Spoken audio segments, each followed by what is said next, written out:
আলাইকুম, কেমন আছেন সবাই? আশা করছি সবাই খুব ভালো আছেন। আলহামদুলিল্লাহ, আমরাও সবাই ভালো আছি। তো এই প্রচন্ড গরমের মধ্যে নতুন আরেকটা ভিডিও নিয়ে চলে এলাম। তো আজকের ভিডিওটা আমি সকাল থেকে শুরু করেছি। তো আজকে সকালবেলায় আমি ছেলের রুমটা গুছিয়ে নিচ্ছি। তো আজকে আমি ওর রুমের বিছানার চাদরটা চেঞ্জ করে দিলাম, আর এই জন্যই ওর বিছানাটা আমি গুছিয়ে নিচ্ছি। তো অন্যদিন তো বড় ছেলেই ওর বিছানাটা সবসময়ই গুছিয়ে নেয়। তো বিছানার চাদরটা চেঞ্জ করলাম বলে আমি আজকে বিছানাটা গুছিয়ে দিলাম। তো বিছানাটা আমার গোছানো হয়ে গেছে। তো এরপর আমি ঘরটা ঝাড়ু দিব, তারপর ফার্নিচার মুছবো। আর ফার্নিচার মোছার পর আজকে আবার ঘরটা মুছতে হবে। এখন তো আর আমার কোনো হেল্পিং হ্যান্ড নেই, এর জন্য আমি একদিন পর পর ঘর মুছি। তো যখন আমার হেল্পিং হ্যান্ড থাকে তখন প্রতিদিনই ঘর মোছা হয়। আর ফার্নিচার মোছার কাজটা তো আমি নিজেই করি, আর এটা আমি প্রতিদিনই করি। তো বিছানাটা আমার গোছানো হয়ে গেছে।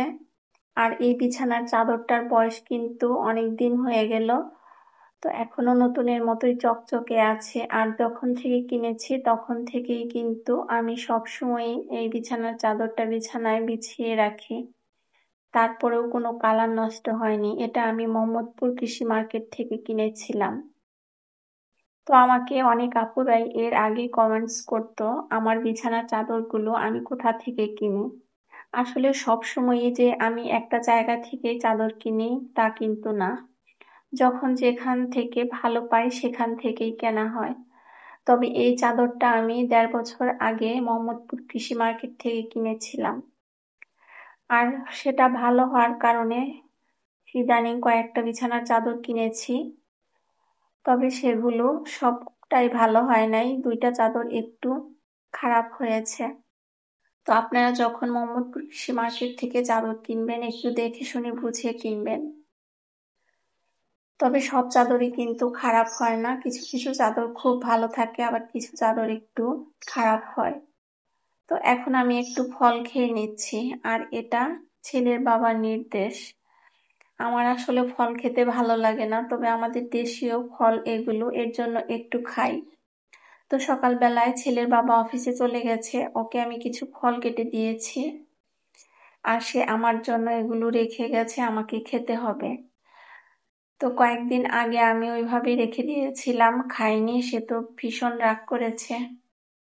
আমার আসলে ফল খাওয়ার অভ্যাসই নেই। তো সে আমাকে বলেছে কেটে রেখে দিবা, যখন মনে হয় তখন একটু করে খেয়ে নিবা। তাই এই যে ঘর গোছাতে এসে মনে হলো একটু খেয়ে নিলাম। তো ড্রয়িং রুমটাও আমার পুরোপুরি গোছানো হয়ে গেছে। তো ড্রয়িং রুমের এই নেটটা লাগানো ছিল, একটু খুলে দিলাম। আর সব সময় আমি কিন্তু আগে এই গ্লাসটা বন্ধ করে রাখতাম, প্রচুর ধুলাবালি আসে এই কারণে।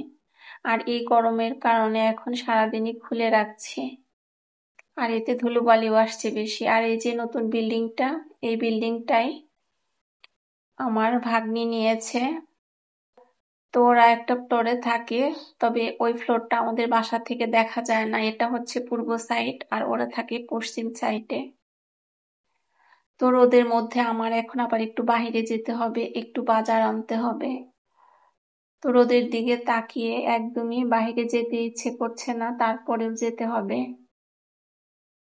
তো ধুলোবালি পড়ে তো একদম সব ফার্নিচার এতটাই নোংরা হয়ে যায়, তো মুছে পরিষ্কার করতে হয়। তো আমি কিন্তু বাজার করে বাসায়ও চলে এসেছি। তো বাসার নিচেই গিয়েছিলাম, ভ্যানে এই সবজিগুলো বিক্রি করে আমি কিছু শাক আর সবজি নিয়ে এসেছি। তো আমি ডাঁটা নিয়ে এসেছি, পাট শাক নিয়ে এসেছি, মূলা আর মিষ্টি কুমড়া। তো এই ডাঁটাটা সকালবেলা ছাড়া পাওয়া যায় না, এর জন্য আমি সকালে গিয়েছিলাম। তো ছেলের বাবা তো অফিসে চলে গেছে, না হলে সেই তো বাজার করে। তো আমার এই ডাঁটা আমার দরকার ছিল। আর এই ডাঁটাটা খুব ভালো হয়, একদম রান্নার পরে নরম হয়ে যায়। তো অফ ক্যামেরায় আমি সব রান্না করে নিয়েছি। পাট শাক ভাজি করেছি, তো মিষ্টি কুমড়া ভাজি করেছি। আর আজকে সকালবেলায় আমি একটু সবজি খিচুড়ি রান্না করেছিলাম। তো সেই সবজি খিচুড়ি শুধু আমি খাই, আমার বাসার আর কোনো সদস্যই কিন্তু এই খিচুড়ি খায় না। তো আমি একটু খেয়েছি, আর পুরাটুকুই রয়ে গেছে, কেউ খাবে না।